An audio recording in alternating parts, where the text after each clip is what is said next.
I'm Adrian Burnett, I'm the chair of SAMAG, and it's my absolute pleasure to welcome you here to, as I said, the National Art School. This was an event that we planned last year and we had to pull because of COVID. So yeah, the world changed. So we're even more excited to have you here with us this evening. I'll take this opportunity to acknowledge that we are here on Gadigal land and we pay our respects to elders past, present and emerging, of course, and we thank the elders for their care of land, water and culture. So tonight we have a discussion called Beyond the Binary, Gender and Intersectionality in the Cultural Sector. A bit of a loaded topic, I would say, and there's a lot of syllables. There's a lot of syllables that I managed to get them all out. Before I introduce our wonderful panel, I just wanted to make a couple of acknowledgements. I wanted to thank Sasha Walters, our coordinator at SAMAG, my colleague and fellow committee member, Sophie Harrington, who's sitting right there, who helped me organise this event, and to welcome new committee members, Tim Graham, Miguel Olmo, Hannah Bush, and Celeste Aldane, who is online. And I'd also like to thank the National Art School for having us in their space in this incredible exhibition that we're surrounded by. The City of Sydney, Creative South Wales, and I think that. So our moderator this evening is Jeff Kahn, who is the Artistic Director of Performance Space and the Festival Liveworks. We have Dino Dimitriadis, a director and creative producer, and also producer for this exhibition, I believe. Yeah. Jane Morali, co-executive director of 2010, and T. Uglau, creative director at Google Arts and Culture. So welcome and thank you. Jeff will moderate the talk. It will go for about 45 minutes, and then we'll have time for questions, both here and online. If you're online, please submit your questions to us on Slido. And hopefully we can have it as a really interactive and dynamic conversation. Over to you, Jeff. Great. Thank you, Adrian. Thank you, SAMAG, and thank you, Mardi Gras, for co-hosting this event. Happy Mardi Gras, everybody. It's Mardi Gras season, which is part of the reason why we're here. And part of the reason why I guess we're all here on that panel, this panel, is because we are all in the business of opening up space for the broadest possible spectrum of gender and sexuality, to be welcomed, to be celebrated, to be represented, to be championed in the arts and cultural sector. I think there's a lot of questions about our own experience of gender and intersectionality. Everything is sexual in my books. Intersectionality. And I think, one of the things that I really want to sort of talk about tonight is just taking the temperature of where we're at in the cultural sector and indeed in the world, because I think many of us in the arts are in the business of working towards a fairer and more equitable world. And that's completely incomplete until we have a better and more inclusive understanding of gender, sexuality, intersectionality, all of those things in the arts. And it's a real privilege to be joined by these three luminary creatives and arts leaders. I really hate reading people's bios out from a printed sheet and standing there while it's awkward for us and it's awkward for the audience. So I might kick off just by asking all of you to tell us a little bit about yourselves and your arts and creative practice. And maybe because I think particularly intersectionality is such a loaded term, and it gets wielded about and it gets weaponized, and it's also very complex and layered. And I think part of intersectionality for me is recognizing that it is the meeting of multiple viewpoints and the coexistence of multiple viewpoints at the same time. So in that spirit, could I maybe ask you all to just maybe introduce yourselves, what your preferred pronouns are, mine are he and him. Tell us a little bit about your practice in your own words and what that idea of intersectionality means to you. Who would like to go first? I'm happy to. Great, thank you. I just would like to start by acknowledging the traditional landowners, the Gadigal people of the Eora Nation. I have the privilege and I'm very humbled to be able to live and work on Gadigal country. My pronouns are she, her, but I prefer if people know or can remember my name to use Jane. And I'm wearing my little she, her pronoun pin that we sell at 2010. If you go on the website, you can get one. I'm also a member of the Excellent Earring Club tonight. So in my role as co-executive director of 2010, I work with an exceptional team of people that work primarily with 12 to 25-year-olds who identify as LGBTIQA+. It's an acronym, I'm happy to expand on that if you like a bit later. And we really provide direct support services for young people and people of all ages, and that ranges from housing to case management to counselling, but also lots of creative programs and psychosocial support groups and interventions and opportunities. We're based in Chippendale, but we also work in Parramatta and all over New South Wales digitally. I also come from an arts or creative cultural background, and I still actively produce work. So I produce screen content, and I'm currently working on an arts project. So I like to, I guess it's like part of my heart's work is to remain active in the arts. And I guess from talking about intersectionality, intersectionality is really something that underpins, or I guess an intersectional approach underpins the work that we do at 2010.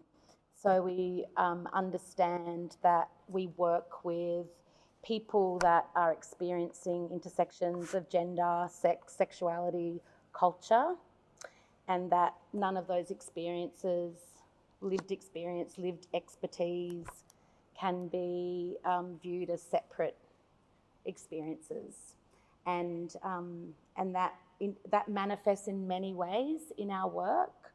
That could range from hosting a support group that is completely confidential, that we don't advertise at all, to having pronoun check-ins at every board meeting, and everything in between. And we do a lot of work in community capacity building in the arts and cultural sector, which I think we'll talk about a bit more later. And I guess just personally, when I think about intersectionality and I think about tonight's talk, as a queer identified white cisgendered woman, I understand that I have privilege, and I'm in a position of privilege as a leader of an organisation, and I reflect on an intersectional approach as a continuum of learning for myself, self-education, removing myself, and centering others that I work with or that I'm there to support. Great, thank you. I jump to one of. I'm happy to go. Hi, I'm Dino. My pronouns are they, them. I am a director, largely in theatre, and also a creative producer. I have an interest in experimental practice, in queer performance and practice, and also in sort of cross-cultural work. I hate talking about bios, so I'm just going to kind of give the sizzle reel version. But my practice is largely, as a creator, my practice is largely as a director in live performance. From a producing perspective, I've worked for a number of organisations, government, arts organisations, festivals. I've, yes, worked on this exhibition. I'm currently also work at performance space, so I move around. In terms of intersectionality, it's a great question. It's a word that gets activated in the arts a lot and in many different ways. I guess for me, similarly, intersectionality is the acknowledgement that, I guess, social or lived experiences, whether it's gender, race, class, sexuality, are interconnected.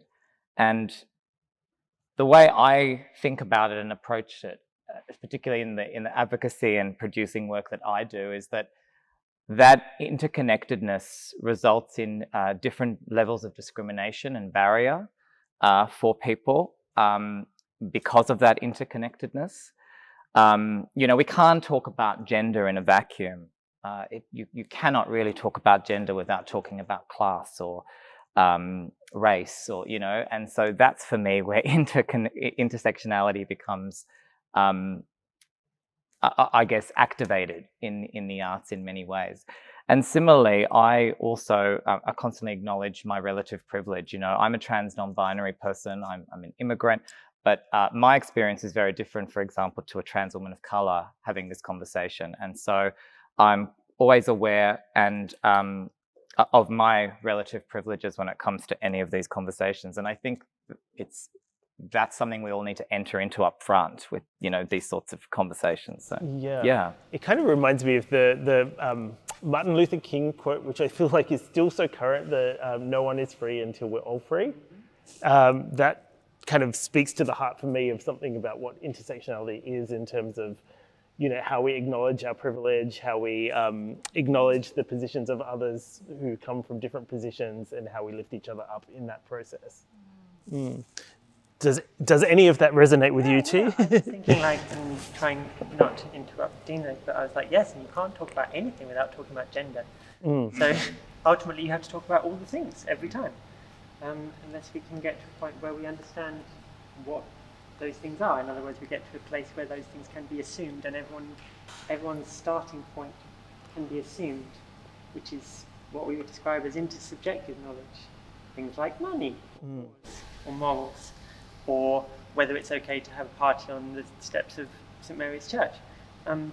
Is that okay?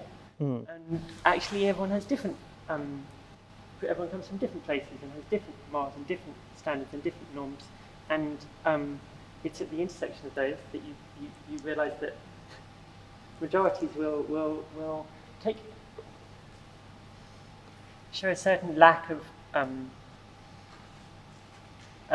consideration to minorities. I find it particularly. I think that's really stuck with me, that story, because I'm like, oh yes, during Pride Week we are the majority and we can do whatever the fuck we like. So we're going to come down to a church and we're going to have a party. I'm just like, really? We thought that? We thought that was a good idea. This is an incident that we were just discussing in the pre-talk of Heaps Gay, which is an arts and cultural queer organisation that puts on parties and music festivals, who were embroiled in a controversy around City of Sydney staging a Heaps Gay concert in Cathedral Square in front of St. Mary's Cathedral, and the quite violent discussion that seemingly simple act to us. It clearly really upset some devout churchgoers, and I completely understand why a bunch of devout churchgoers would be really upset. I don't like the idea that they were upset that gay people are having a party. I'm going to defend them on the grounds that anyone having a party on the steps of my church at like 9 o'clock on a Saturday night isn't very appropriate. I don't know what normally happens on a Saturday night, but it just seems like a very strange place to hold. And there's lots of places. Anyway, my name's T. And I work at Google, and I have done for a long time. And I was just thinking that I use the word intersection in twice when I generally describe what I do, and neither of them are this kind of intersection. I work at the intersection of digital and culture, technology and art, and the arts. I work with different cultural bodies and groups and artists and directors and filmmakers and, pretty much anyone actually. And what I'm particularly interested in, having come from an arts background, I have a kind of classical arts background. I've worked at the Royal Academy. I then went to work for charities. I then kind of accidentally went to work for Google. I didn't mean to. It wasn't intentional. It wasn't meant to be the life branding exercise that it has become. And I found myself in a place where I was comfortable. And actually my whole life's been about creating small safe spaces, which I'm sure many of us can identify with, where we are able to practice our work. And I, in London, did not find safe spaces where I could practice my work. And I actually didn't find them in the arts world at all, because technology has no place in the arts world. And I am finding it mildly amusing to talk about finding a space for intersectionality and gender in the arts world when there is, whereas I'm normally there defending or like trying to encourage some acknowledgement that digital artists, people who use contemporary technology to present their visions of the world, do not necessarily need to be shown in the broom cupboard. Yes. Well, I mean, it's interesting that you bring that up, because I was going to ask you to talk about your own sort of creative practices and projects and where some of these ideas, you know, become very current. And as you introduced the sort of the idea that actually everything is gendered, I think about that in relation to the intersection of arts and technology and the gendering of technology. And I wonder how your creative work at Google, if there are examples or a more sort of philosophical approach that you can share around, you know, the gendering of technology and how that affects the way that... We do the gendering of creative culture, which is that I've worked with the Royal Shakespeare Company, which was a project initiated by women, run by women, and directed by Greg Durant. I've worked with NASA, which was a relatively straight balance, but then once you got beyond a certain level, 100% male. I've worked with the Guggenheim, which actually does have Nancy, but Nancy's fierce as fuck. Yeah. I've worked with, I don't know, we could pick any organisation at random. I've worked with organisations across the world. Normally, I've worked with like Punch Drunk or Oliver Larson or the who am I trying to think of? Like, I'm trying to think of Australians that I've worked with. So we can bring this home from Australia. But like, you can all think of the organisations you work for, and maybe you could do a little mental straw poll in your head about how many of them have female creative leads, and how many of them have female production and operations leads, and just weigh up that balance, and then try and remember whether or not they segregate those out when they're giving their gender equity end of year reports. Because they don't. Because the creatives are the men and the operations are the women, which is remarkably similar to a kind of hunter-gatherer domestic servitude role. We will tidy and keep everything nice and running. You go and get the big animal, which isn't necessary anymore. We know that it's not necessary. And like, we step on from that very basic dichotomy that women are treated differently as creatives and are not afforded the same respect, responsibility, opportunity, and privilege. And then you just pass that on to the fact that the second they're then queer and they don't have, you can't have those conversations, like they are excluded from a certain quality of conversation or a certain perspective on the world. The second that they are trans and are somehow both the very worst of men and the very weakest of women. Like the qualities that are assumed are baselines of the intersection are not hospitable to these other people. That is the problem.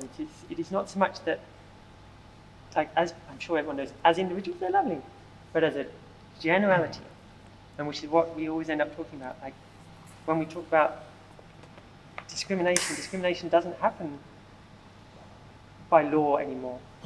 It happens by increment, by tiny, often by acts of kindness, which are there going, well, we didn't think you could really handle it. So we've given it to this guy. Yeah. I think I find it phenomenal that this kind of, you know, zoomed out the binary that you refer to, the sort of creative and the operational, is still in play. And I think okay, that's not based on numbers. I'd love to see some numbers. Does anyone to hand have numbers for arts organisations and the degree to which operations and creative are broken apart? I don't know if something like the Countess report yes, might have some information like that. But as you were talking, I was reflecting on the screen industry and the role of the producer. So often sitting with cisgendered women, and there's certainly no shortage of cisgendered women in arts executive roles. I am one of those, and I guess it would be good to see some. And sorry, and it's great that we're in those places in leadership roles, but it is around other spaces like creative leads, chair people of boards, and in other. And actually, at the artists themselves. That's right. I mean, I think this issue of structural change is also at the heart of talking about gender and intersectionality in the cultural sector. And we were reflecting also that as, queer and non-binary identifying people, sometimes we see the cultural sector from within our own bubbles as well. And these bubbles that have nurtured and supported us to come up as artists and as leaders. But if we were to take a broader view of the cultural sector, it might look quite different in terms of exactly as T is talking about, who is in the leadership positions, who are making decisions, who are the pathways being built for. Where do you think the sector as a whole is at? It's a big question, and I'll take a stab at it. Before I do, I think to go to your earlier question about how, I guess, our own experiences inform the work we do. For me, increasingly, it informs all the work I do. And it's because of where I observe the sector to be at. The more I was working in the sector, the more I saw that there was a complete disconnect between the sector and reality in the gender space. And also, this is a whole nother thing we could talk about, but I experience an act of transphobia every day of the week. And so in my day-to-day life, every time I leave the house, and then you start to reflect working in the arts, or how do those sometimes really, to others almost imperceptible acts of aggression play out, and they accumulate. And I got to the point where I realised if I wasn't making work that, I was being disingenuous to my practice. And I'm not saying that everybody who has a particular lived experience has to activate their art in that direction. In fact, I think that's one of the problems, expecting every gender diverse, artist to be making works about gender diversity. But for me, for myself, I've got an opportunity as a producer, as someone who activates things, to actually start shifting that. Which comes to your question, Jeff, which is I don't think the arts is in a great place with gender and gender diversity, and I don't think I think it's okay to say that without also acknowledging that we are genuinely moving in a really aspirational and great direction. So I think we can be really critiquing at the same time as kind of going, there are great individuals who are trying to shift it. But it goes to your point, which is, if the structure doesn't shift and only the content shifts, we're not doing the work, And that's something for me. I'm a little bit allergic, I was saying before, to the word representation. For me, representation is like the word diversity. It's kind of, we do it and it's there and we think it's there. But representational content without proper structural change, without putting trans and gender diverse artists in driving seats, on boards, in company structures, it's not going to shift things. I think it's probably a good time, Jane, to maybe refer to some of this excellent work that 2010 has done with NAVA around sort of some published industry guidelines around exactly sort of how these issues arise in the cultural sector, what some of the barriers that you've identified are, some examples of kind of, I guess, some of the experiences that we're talking about that are barriers for gender diverse, non-binary and trans people in the arts, and how we can come to thinking about addressing it. Yeah, we were really lucky to work with NAVA and Justine Youssef to develop this very top-level guide around safety considerations for working with artists of diverse gender, sexuality and other intersectional experiences. And so the folks at 2010, Claire Pettigrew and Samia Sayed, worked directly on this document. And it's hard to say in a few pages how we think we need to dismantle hierarchy and oppressive structure. However, I couldn't really agree with you more, Dino. It's, so often there are individuals, communities community venues, centering the work they want to make and producing the spaces they want to exist in on such little resource or little money or small grants and those kinds of things. And that's amazing because they're activating the spaces that they want and they understand what a safer space actually will look and feel like. But it is the larger cultural institutions that need to not rely on the few queer workers that are there or the artists asking for specific things when engaged. But it's really up to those institutions to look at how they can be doing real community capacity building within that organisation consistently, regularly. So we don't expect people to learn about intersectionality by doing a one-day training once every 2 years. In the meantime, 10 staff have moved on. It's about kind of really embedding that in the organisation annually for all staff, and by all staff I mean board too, and bringing everyone along on that journey. Because I think that without that cultural competency, you will unfortunately have spaces that aren't safe for artists of diverse gender, culture, sexuality. It ends up restricting itself. So it's fairly true in technology in a funny way. It seems a very strange thing to kind of compare, but we recently were working with the Australia Council on how that issue might be addressed. I think there's another further issue which is about information and the information that we create. Like the ultimate intersectional hazard that we face, that I face, is that the smaller your demographic is, the less impact it has, and the less desire you have to be recognised and have to kind of represent every single time. The smaller, well, one person doesn't have an impact on a database, even if they're president of Coca-Cola. Doesn't matter. If they're president of Apple, doesn't matter. Because one person has the spending power of one very rich person in that particular instance. Like it is data that is driving decisions. It is information that's driving decisions. The information drives decisions at a governmental and organisational level, and it is through that process of distilling information into incentives, into structures. The structures that we are working against are not people who have ideas. We're not working against fundamentalists. We're working against a kind of tyranny of the checkbox, which dictates that, for example, the arts needs to be popular, which is a very peculiar value metric. Formula, yeah. But unfortunately, in terms of footfall, is much easier than any kind of like aesthetic or qualitative review of the work being done. And yes, qualitative review does reinforce elitist kind of structures that already pre-existed. So then we look at another part of that, which is that there has been, because it has to be popular, it has to be what it is. It has to be what you think the arts are.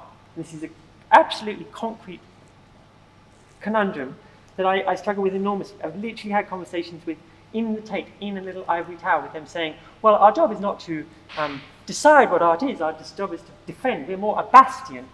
And I'm like, great, okay, right, so our institutions are bastions of what the art is.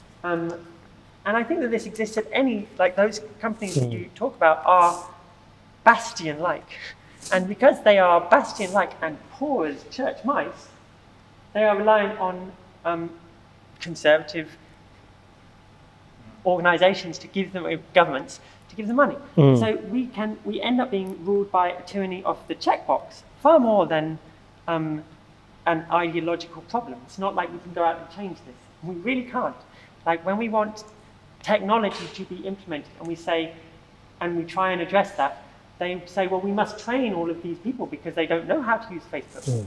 And I did a project, when we did the I can't remember who it was with, but we did a project with an arts company, not 5, 6, or no, maybe 8 years ago, had to explain to everyone in the company what a hashtag was. which was a problem because the entire project relied on everyone knowing what a hashtag was.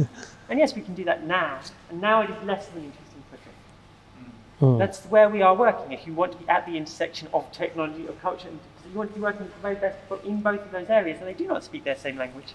Like, people do not understand what queer means, or they have an assumption about what queer is, and it's really fascinating to find out. I did. Like, I have journeyed both these sides. I have been until very recently, like, I've been slowly shedding privilege as I kind of find my true self, which is ironic.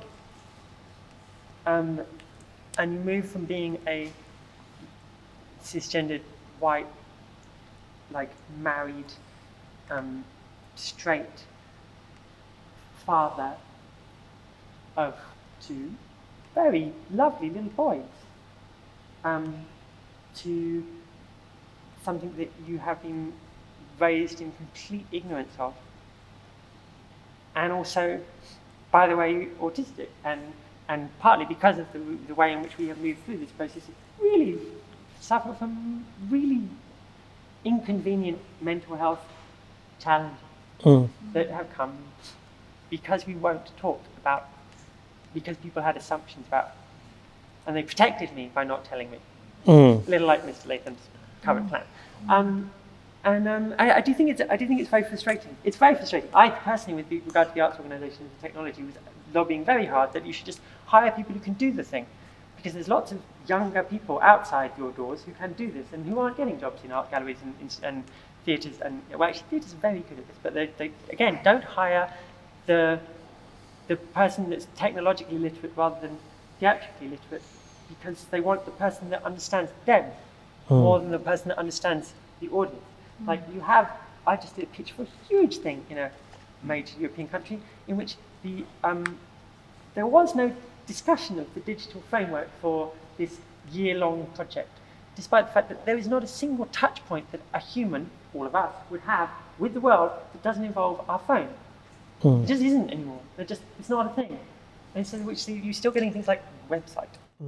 What do you put on the website? What's the bottom? I mean, and it's also, it's difficult to think about how we have gender diverse young people in making their careers or their profession when they're not even making it through school. Yeah. And they're already at an economic and a socio-economic disadvantage because we have a government or people in the government right now that are actively trying to dismantle the existence of trans and gender diverse identities in teenagers, in young people that need to be affirmed and need to see T in the world and understand that they will be happy and they will be participating and they will have a career and they will have a family and they can be creative and they can do anything that they want. And I think that it's just, that's that structure. That's the dismantling of that structure and really getting the foundations right.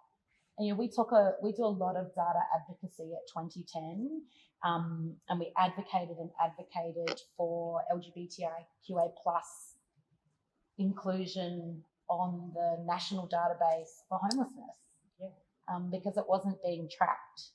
So we're not getting real numbers around the connection between. Do we have numbers on the pickup of the COVID app as well? Because I'm pretty confident the queer community don't want to have anything to do with the COVID app for similar reasons. I don't have it on my phone. It's really funny. It's like I have actually just kind of bought into the prevailing tenor of every conversation I've had, which is like, no. So we're having a history of being terrorized, and it's what the Americans are discovering with their vaccination plans, which is their vaccination plan doesn't work if you actually have a history of like 30 to 40% of the country being used as test cells. Okay, so you can't then go, oh no, but this one's fine. I think it comes back to me about something you said just a little bit earlier about this idea of the divestment of your privilege in exchange for finding your true self. And I think that is just, when you stop and think about that, that's a really alarming thing. And I think that's what we're here to talk about in a way, is how can we stop? That's not a fair exchange. No, I think, it would be worth pointing out that, like, wasn't it? I do remember one of the first. It's very awkward going to women's events and talking and you're asked what you think, and I feel very uncomfortable saying what I think because I have to go. Well, obviously the easiest way to achieve success is to spend the first 30 years of your life as a man, and then do a big reveal and go, ta-da! The only true path. That'll get you there, definitely. But if you don't have that option, well, it's quite tough. But I think your point about the institution, I think we have to have uncomfortable conversations and questions about it. The arts relies on a lot of government funding at all levels.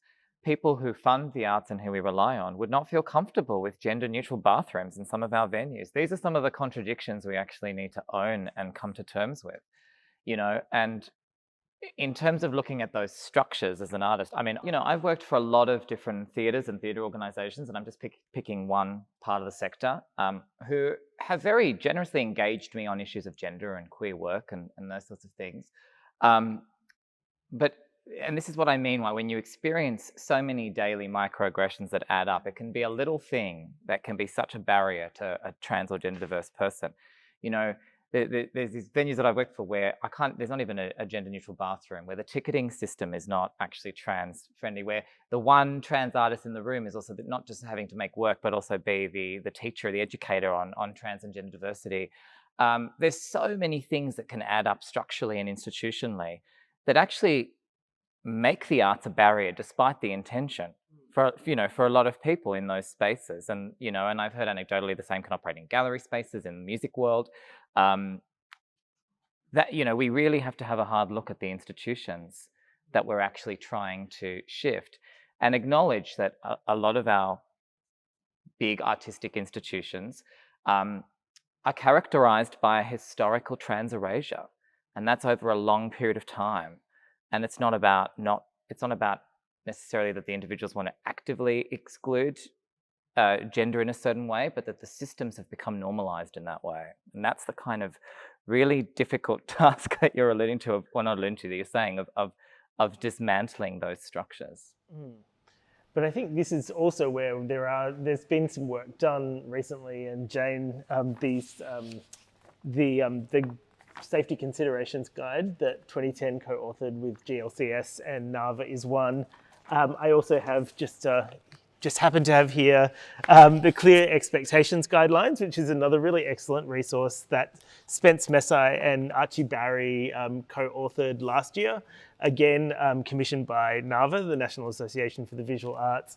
And this is guidelines for institutions in working with trans, non-binary and gender diverse artists. Very sort of practical tools around, please. I guess the first most important thing about these tools is that they put the responsibility on us as institutions, as the caretakers of the artists and the communities that we work with, and that the burden mustn't be on the individual, on the artist, on the arts worker, on the consultant, on the contractor. The burden is on the institution to create inclusive, diverse platforms for the broadest possible spectrum of individuals that they work with. It's like the burden on either on the institutions to create something they know nothing about, or it's on the artist or the individual to create accommodations for themselves in an organisation that is not necessarily, it's normally quite hostile to those accommodations. It's the same with mental health, it's the same with many disability, it's the same. You know that there's a very odd thing that if you are disabled, you know that you've got to build an extra period of your life into discussing your needs with the organisation that's employing you. And you don't get paid for that bit for some reason. No one else has to. And it's just that sort of thing. But at the same time, guarantee if they come up with accommodations for you, that's not going to work. And there should be a friendly balance in between. It's very, very hard. None of these things are easy, but they're also very wrong. It depends whether we are comfortable with because it might be, they are too hard, which is what actually almost everyone has said for a very long time. There are not enough of these people. It is too hard. And like companies said for, I think, 20, 30 years, that the lobbying that the disabled community were doing around working from home, flexible working, like the idea that maybe we could just build a system, we've got all of these amazing technologies, maybe we can do something with that. And companies were like, you're kidding me. This would kill productivity. Our company would die if we moved to this model. And all you need is a global pandemic. And it turns out you can just kind of stop the economy. Everyone can start working from home. And now no one wants to go back to work. And now that everyone else is not just comfortable with the idea of, but actually find benefits to themselves, this enormous number of disability is a very good example because there's an enormous number of things that you will use every day, like a touchscreen on your phone, that come from disability. I was about to say dungarees, I'm not sure why, but like they're also dungarees. There are many, many things which come from easy grip tools in the kitchen. There are so many things where we don't bother to find that history out of the object, but actually they've come from accommodation. So it is a very challenging, to still be at a stage where it's like, it's too hard. And it isn't actually. Yeah. It's just hard. And I think that's the thing. Like we do often, we receive a lot of incoming inquiries around, quite substantial training plans for staff and management and some leadership training. And it starts with the most comprehensive inquiry, and we think this is fantastic. We're going to do 3 sessions. We're going to get to speak to board members, and like little by little, it's like, oh, we end up with 15 staff, half of which might be casual invigilators, or we go, okay, well, this is the starting place. So it's often that we hear that it's everyone's time poor, cash poor, and so many other things. And we also find at 2010 that we get so many inquiries from other youth health organisations that say, well, we really need LGBTIQA plus training for our staff, but we have no money because we're a youth service. And so then we're in the position again as members of the community, helping young people in our community, then going and doing the heavy lifting with other mainstream services. And it's this cycle.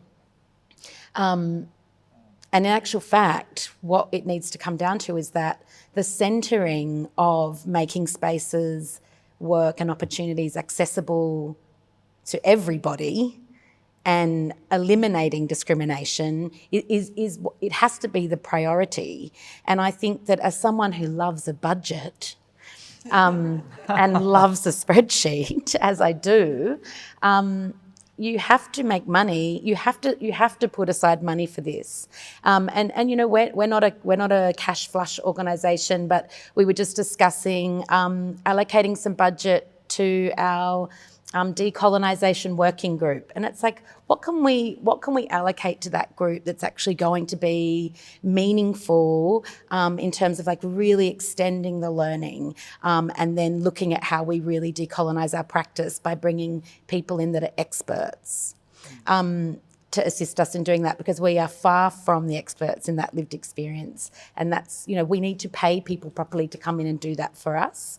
And so if we can make that work as a small community organisation, large cultural institutions can afford to do that work. Do large corporations, do the people who bring you in at a relatively small, at a starter level, does it tend to be a starter thing, or does it tend to just go in the end of year report? My experience, certainly with Indigenous things, has been that quite often these groups are being employed for the benefit of a report, or again, for a checkbox normally. Yes, we conducted 5 training programs. Well, I'd like to be perversely optimistic, as I am, and say that it's more than that. I think that we work with a lot of other services, and we know that those requests are coming out of need. And at the moment, we have so many inquiries from schools that we cannot handle the level of inquiries from schools. I absolutely do think that there are diversity and inclusion checkboxes for the annual report, but I'm okay with that, because if that means that someone in that workplace that year isn't misgendered again, and that the form is updated, and so we have mini wins around affirming practice and affirming those organisational, best practice, taking it towards best practice, then I'm happy.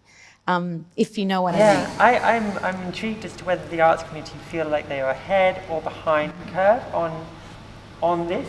I think schools is a particularly interesting one, because I'm pretty sure that they were ahead of the curve, and then they decided that that was a bad idea, and that people who believed in the safe schools thing should be pilloried for 5 to 6 years, and then after they'd finished pillorying them, now they don't have anything. So they're a bit like the Texan kind of energy approach. It's an interesting question about whether or not the arts are.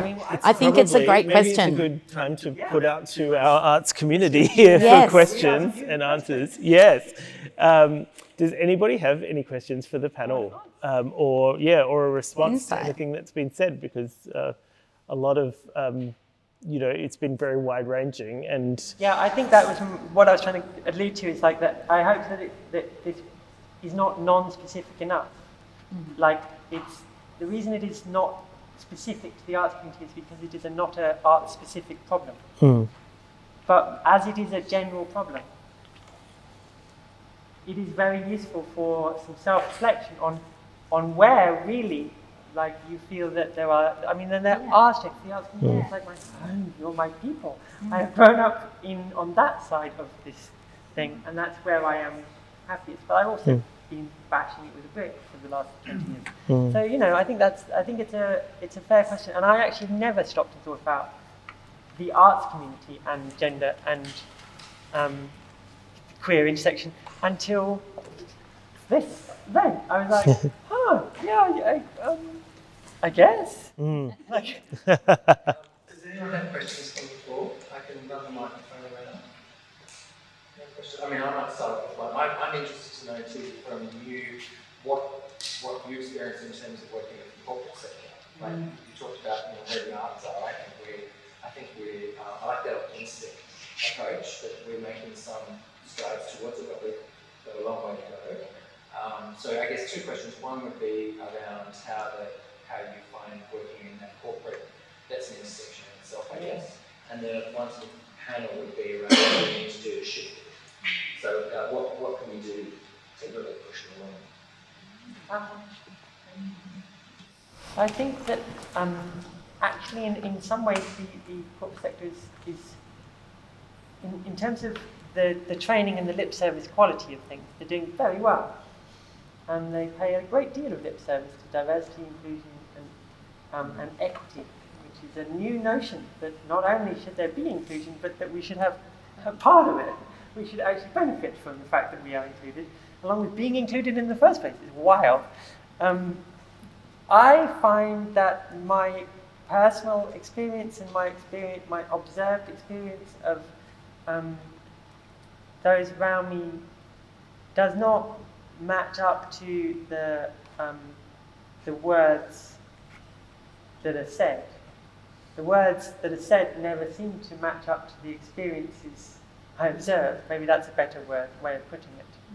I think actually in the arts there is more sincerity and a greater belief, and I know far more queer creative.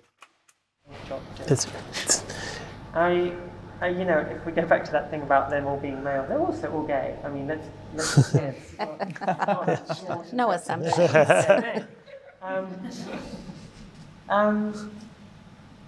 The corporate intersection has been really tough, because also there's a great belief in process, there's a great belief in data, and there's a great belief in systems. And a system can crush you if you it's a bit like keep your arms inside the car. If you just stay within the car and stay within the boundaries of what you are, you're fine. And if you don't, then you're not fine. And I am both elevated in certain aspects, and I've enjoyed great support, and I have also, it has also been a very strange experience on a number of levels. And again, it's very rarely personal. It is more, and it's very rarely intended. Like no one's at fault here, but somehow my career is slightly drifted off over there. And I do spend a lot of time doing talks about being queer, even though that's not my specialist subject. I'm trying. I'm doing lots of field work. Basically trying to get up to speed on that and doing all a lot of hard yards. I don't know, like, guys, what do you do to fix that? I have a thought as to perhaps how to, I think I'm just reflecting on the start of the conversation and how we've all really acknowledged our privileges and our privileges or our relative privileges.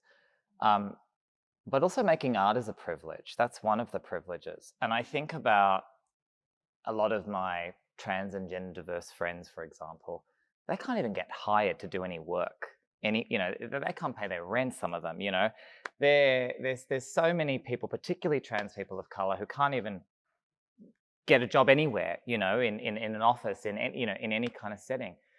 And so one of the reasons I'm bringing this up is because I think to change it, we can't just be activists in the art space. If we're not activists for trans and gender diversity and gender equality in the social space, then we're kind of disconnected and we're sort of bathing in our privilege.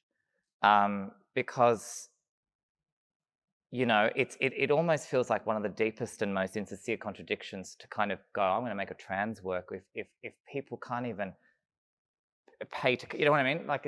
So I think that would be my big provocation is I think we have to think bigger than the arts to change the arts. And I think we have to become advocates in the reality space.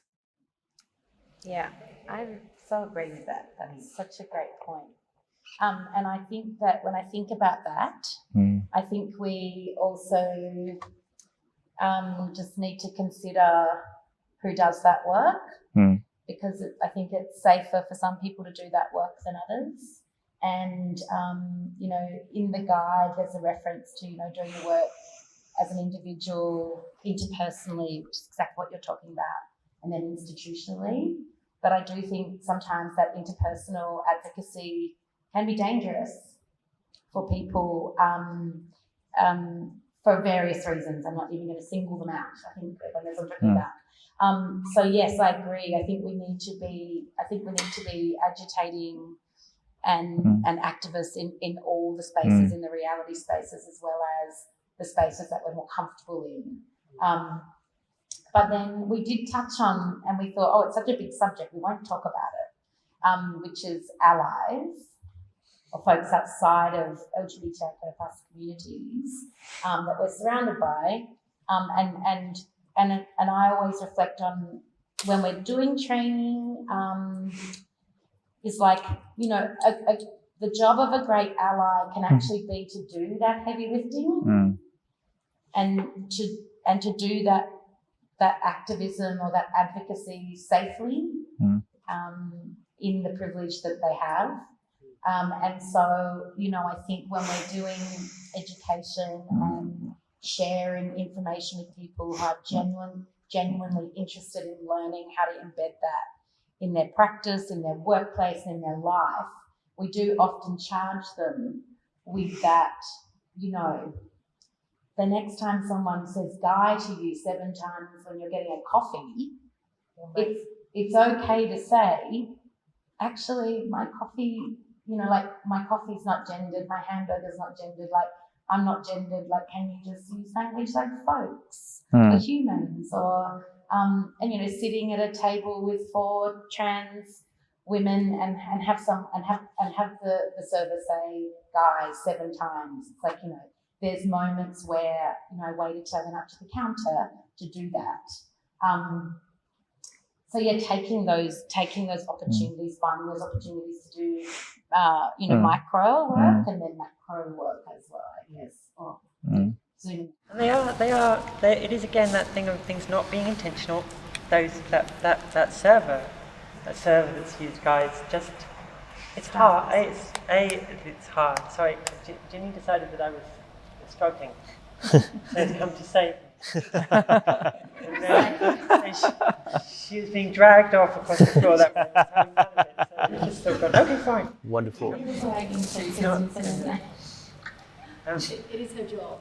Yeah. Do you? Assistant dogs are a remarkable thing. It's quite hard to stay distressed when a dog comes to dogs. Sometimes it's distressing, but like, Not now. it is about a learning process for that server, and it is for the staff. It's about your invigilators having to go through a thing that they didn't go through as children. And actually, the older we are, the harder it gets to do those things. And the more, it is amazing watching my children really not blink at these things. And I have great belief in our schools. I think that they are doing, I don't know what they're doing, but I know that what they're not doing is not educating our kids and thinking it's better if they don't get told, which is what's before the New South Wales Parliament at the moment. So there is not malice in people necessarily. There is just the ability to cause the most extraordinary pain, and you can unleash it with like the most trivial comment, or like the wrong choice of words. You didn't mean that, but if no one ever tells you, you didn't even know that. You don't know that you've spent someone off, and they've sobbed for the rest of the afternoon. And they think that they are actually everything they were told they were as a child. So it's just a really tricky thing to get that through to people, that assumption, that baseline assumption of what is fine. It's nothing, right? It wasn't just a little joke. It wasn't even a joke. It's just a word, isn't it? Just a word? I use that word all the time. Is for people from another culture, so to speak, unbelievably painful.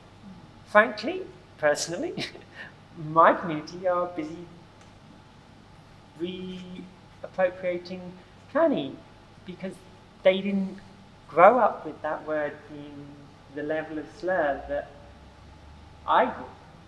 And it's amazingly hard hearing it. Some of the words, and you have to go, okay, and if you don't like that, then your politics are wrong. And it's like, my politics aren't wrong, but there needs to be, just as with us, like with the Heaps Code, there needs to be give and take. There needs to be understanding on all sides, and I afford them that, as long as they don't try and tell me that the reason I'm affording it is because I'm wrong. I think, have we run out of time? SAMAG? We have? I would love to hear just a couple of points from you, Jeff, just a little bit, because you've been moderating and we haven't heard much from you. Have you got any comments from your perspective, either as an artistic director or as a practitioner or just as a human? Yeah, I mean, I think to T's last point, it comes down to being aware of your impact on the world, I think. Both as a human, as a human who has agency and who comes from a position which is an intersection of different kinds of privilege. And to Dino's point about, the sort of the false separation that often happens between the world and the arts, that the arts often gets pigeonholed in terms of representation. And a lot of what's been discussed around sort of questionable institutional practices, for me, there's a lot of resonance with the idea of pinkwashing. Because I think right now not only being gay, but being queer, which was once such a term of resistance and subversion, has been so co-opted by the mainstream to the idea that, is queer an act of resistance that you are enacting as an artist or as an institution, or is it a brand? And to this, a lot of institutions that I see engaging in queer spaces, I would liken it to the corporate practice of pinkwashing. And to Dino's point about representation and why it always has to be about representation, the difference that we're talking about and that I've been hearing on this panel is the difference between I'm going to engage a non-binary artist and pay them $500 to perform in my one-off performance night versus I'm going to enact structural change across my institution, look at my board membership, look at who's on my staff, look at who my volunteers are, look at the data around the artists that you're representing and you're serving.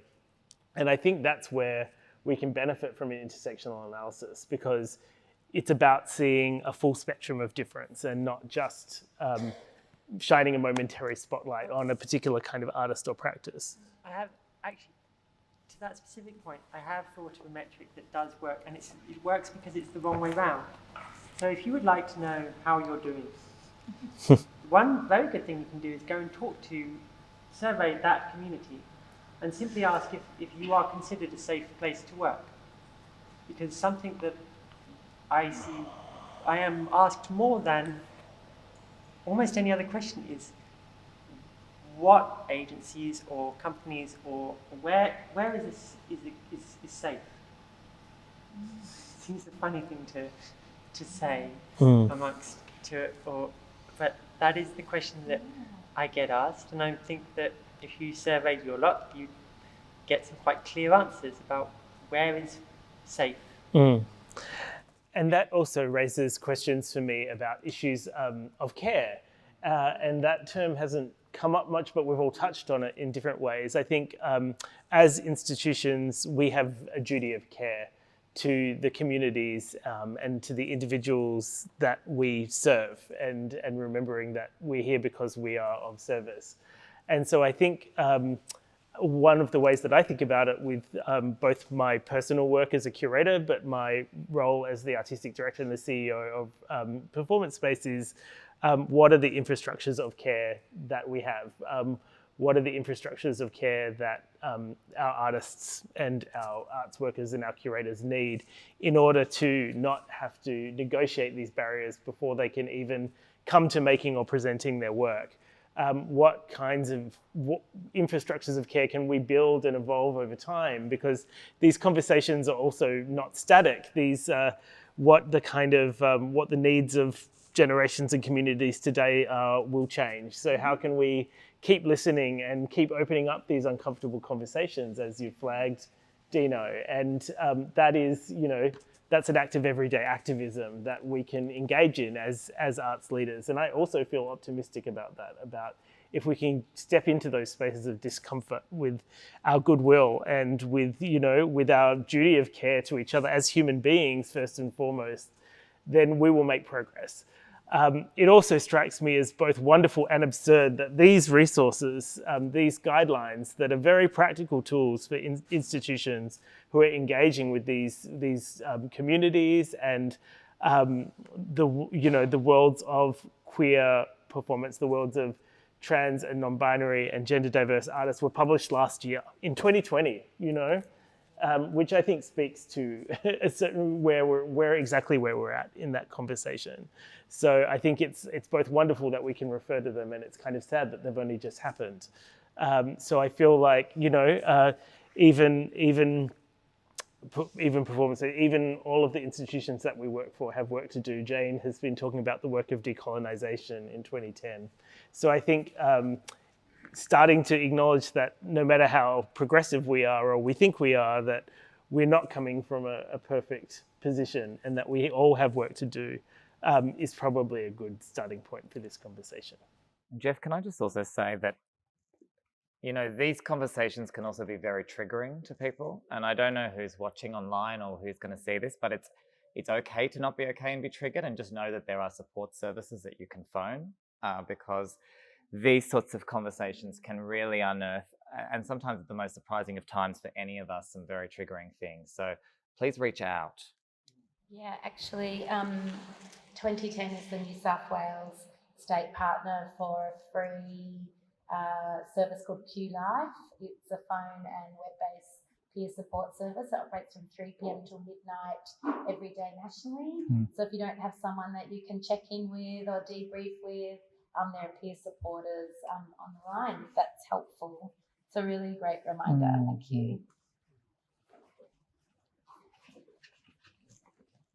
Thanks, Jeff. We have to wrap it there, but thank you. Can everyone put their hands together, please?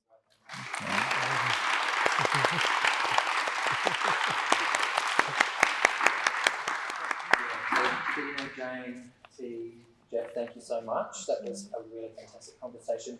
For those of you online or in fact here, we record this session and we'll have an edited version of this on our website, which you can access free of charge. And I wanted to just say thank you for spending the time with us this afternoon. For those of you here with us, come and have a drink with us. We can actually do that outside in the courtyard. Those at home have a drink as well. Yeah. A glass of wine at home, very important.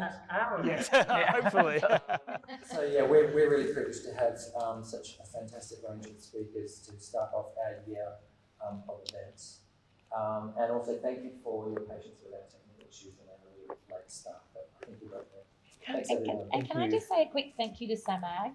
Because I think, at Mardi Gras time, we're celebrating, we're having a great time, there's lots of great events happening, but I think curating this conversation at a time where it is about celebration and visibility, which can be different for different people, I think this is just such a great conversation to be having at this time, so thank you. Thank you. Thanks.